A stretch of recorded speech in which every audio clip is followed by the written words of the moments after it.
Roger Simon. And Lionel Chetwynd. Welcome back to Poliwood for our special Cannes Festival edition, where neither Lionel and I went, and nor have we seen the films.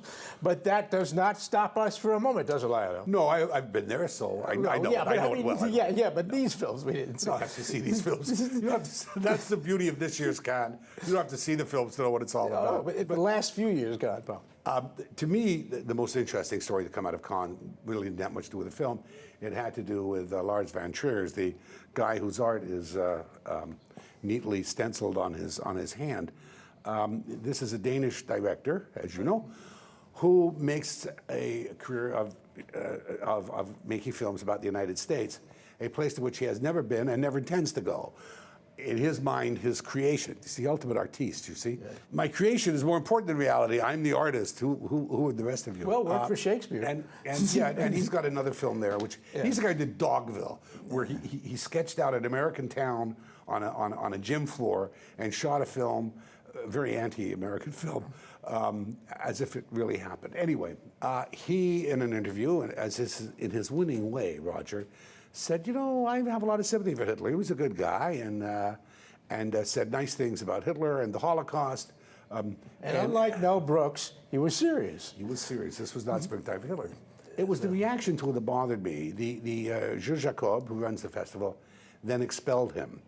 And I thought that was a real pity. And the reason I thought it was a pity is because it creates, he was like naughty. You're a naughty boy, and because you're a naughty boy, you can't come anymore. And there is nothing more attractive to the artistes of our international business than being naughty. And now, I think saying good things about Hitler, particularly in view of what the fashion designer in Paris had to say about Hitler, I think you're going to see a new era of naughtiness in which the naughtiness is saying nice things about Adolf Hitler and either by inference or directly bad things about Jews. And they just said, say what you want, you're an idiot. Well, you know, right. Well, you know, this springtime for Hitler, to quote Mel Brooks, I think comes up for a reason. And here's my theory on this, and it's not unique to me. I'm going to give the provenance. The provenance is Ron Rosenbaum, who said something very interesting in one of his books that I went, aha. Because I wonder why the European elites always find a way to attack the Jews or Israel. I mean, they're just continually, and they've been doing it. It's getting worse, as we know, but they've been doing it for decades. And I think it is this, or it's partly this. The Holocaust was such a horrific event. It is so beyond comprehension on some level that they have to consciously or unconsciously think that there's something wrong with the Jews, because that's the only way they can justify to themselves their people having been involved in something so beyond comprehension that you don't even see this in third world countries. I mean, anything quite as extreme as what was done during the Holocaust. I mean, that was like mechanized racial extermination. People can attack cannibalism, but at least it feeds you. I want that on a sampler. Right. Okay, blaming the victim is certainly a really good explanation of this particular pathology. Although, if you look at Germany, the Germans have done, I think, an extremely good job of coming to terms with their history and not blaming the victim and understanding that they were the victimizer. I think what it is also with the European elites, though, is I think the whole idea of Jewishness and the Jewish artist became associated very much with the United States, particularly with the flood of European Jews here because of Hitler. He did, after all, he succeeded by and large in making Europe Judenfrei, Jew-free, and he certainly Judenrein, I guess that is, Jew-free. And he certainly got rid of the Jewish intellectual presence. Now came to America. And so Jewish intellectualism and Jewish artists, I think, became associated with America as an American thing, from Gershwin all the way through to the directors, all in a sense became Jewish. Yeah. And so they cannot distinguish between, or they'd rather not distinguish between anti-Americanism and anti-Semitism. In this, they are aided by the Muslims, who, big Satan, little Satan. And I think what it is the European artistic community is casting its lot with the forces that would destroy Western civilization. I mean, it's not very complicated. You see it in Europe. You've been there. Rob Long was going to Algeria. I said, what are you going to see in Algeria? He said, France in 3 years. So what you're seeing, in effect, is these people picking sides. And the thing that puzzles me most of all is why Robert De Niro, well, of course, his film festival is funded by Abu Dhabi, isn't it, or Dubai or something? But his jury, of course, you may want to comment on this, gave Malick's film the Palme d'Or. No one loved more at Cannes than Woody Allen. Woody Allen is God at Cannes, and because he elevates France over primitive America. I mean, there are ironies in all this stuff, constant ironies.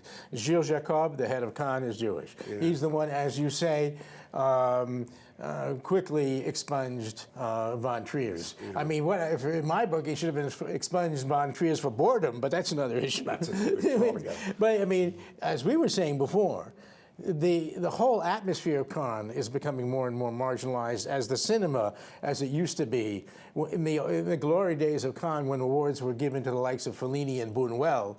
Now they're given to the Lars von Triers of the world. It's a film. Malick, or Malick. Now, what do you think of Malick, I mean, as a filmmaker? You know, it's a dangerous question because there's an unwritten law in Hollywood and in our community that you don't criticize other people's work publicly, at least. And we do it all the time, right? Yeah, I know, we do it all the time. Fortunately, I don't have to criticize his work except to say it's just boring. I mean, I don't know what it's about.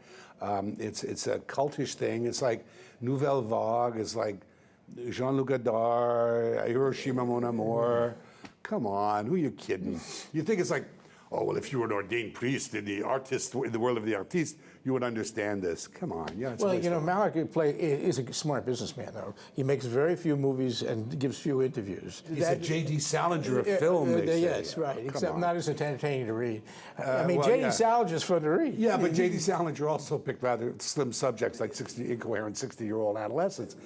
But no, I mean, this is a guy, apparently he's got a film there with Sean Penn. Sean Penn's in every film at Cannes this year, I think.